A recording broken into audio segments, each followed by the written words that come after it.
Hello దోస్త్, శ్రీమంతం part 2 చూసేద్దామా?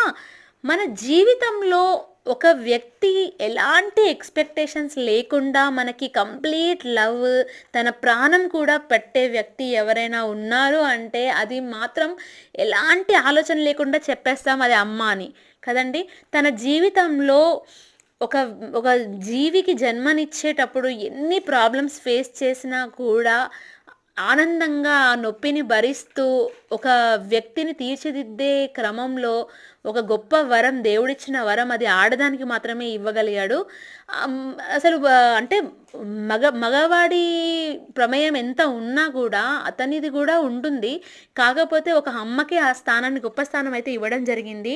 అలాంటి అమ్మకి ఇచ్చే చిన్న ట్రిబ్యూట్ అంటే అది శ్రీమంతం కదండి. తను హ్యాపీగా నవ్వుకుంటూ వెళ్తూ హ్యాపీగా హెల్తీ బేబీని ఇవ్వాలని చేసే శ్రీమంతం మీకు ఎంత నచ్చిందో చెప్పండి.